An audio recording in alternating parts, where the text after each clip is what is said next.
Hello, this is a quick tutorial of how to use Auralayer, our free web app that helps you create interactive layer graphs to visualize musical analysis of timbre, texture, form, and more. So let's click Create to get started making a new Auralayer. Most of the time, you're probably looking to create with a YouTube link, so go over to YouTube, copy the URL of a video with the music that you'd like to analyze.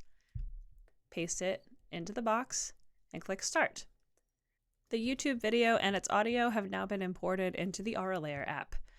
If we expand the media drop-down, we can see the video and click play, and the audio will now be synced up to our Auralayer graph.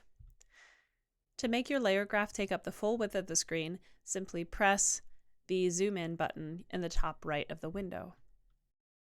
We can create new layers either by pressing the plus button or by pressing N on the keyboard.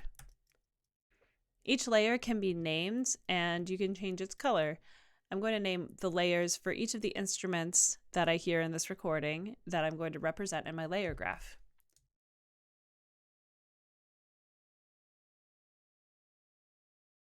Something else I like to do is to color code my layers to group together instruments that are functioning together. So the drum set and the hand claps are two instruments that are distinct, but they're performing the same function. So I'm going to change the color of the drum set by clicking the paintbrush icon in the settings wheel. I don't want it to be exactly the same color as the hand claps, so I'm going to make it a little bit lighter in color.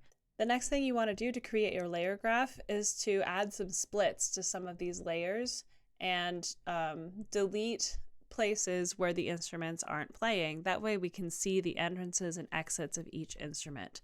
So you can add a split to a layer. It splits wherever the cursor is in the recording, and whichever layer is selected gets the split. We can split a layer by clicking this button here or by pressing S on the keyboard. And then once those layers are split, you can control their presence independently. So I can hit the delete key to get rid of this first section, or I could change its presence to show that this part is a little bit quieter, or I can show a crescendo. If I unlock the presence beginning and end, I can make a crescendo or a decrescendo as needed. If you want to undo a split, you click one of these merge left or merge right buttons. And then that split goes away. You can select multiple layers all at once by holding down the Shift key and selecting all of the layers that you'd like to have selected. I find this useful when beginning my analysis because I like to listen to the recording and hit S and create a split in all of the layers anytime I hear a change. And then I can go back later and listen more closely for exactly what that change was. So I'm going to start playback. You can start playback by pressing the space key on your keyboard or by clicking the playback button here or in the YouTube player itself.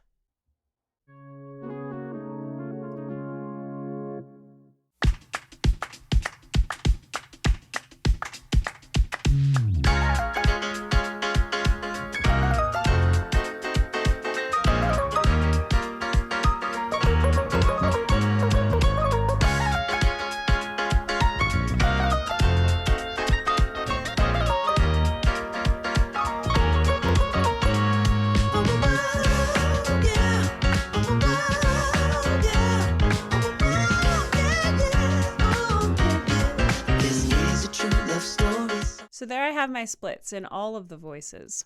To delete a segment, simply select the segment and hit the delete key.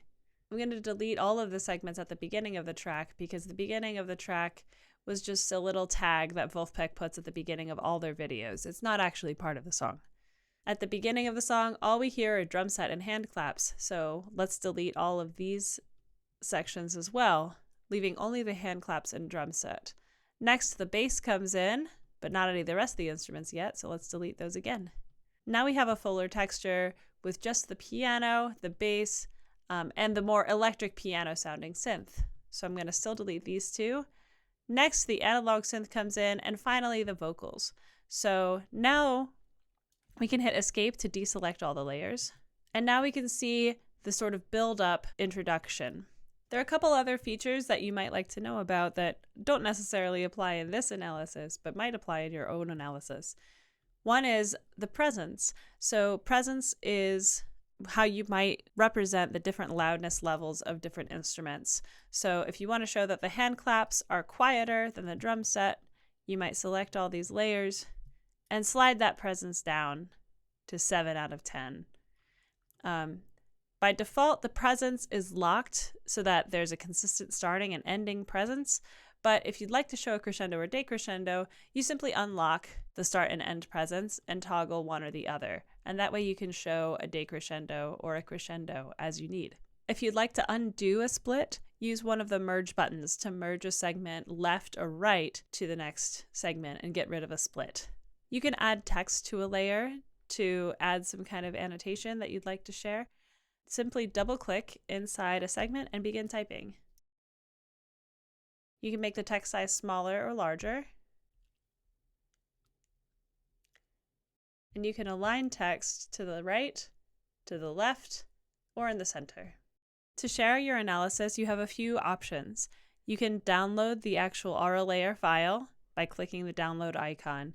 This will let you reload your work in the app at a later time.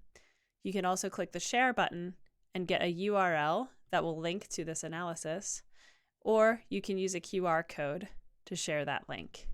Image export is still being developed, so if you'd like to simply have an image of your analysis, right now the best way to do that is to use the screenshot tool that's built into your computer and simply take a screenshot to share with other people. If you'd like to know more about what's possible, you can click on the About page and see a couple of demonstration analyses and see how you might represent your analysis in different ways. The About page also has a list of keyboard shortcuts and a link to report any bugs that you find. We're still developing the app, so we are happy to hear more from you about how we could make it better. Thanks for watching.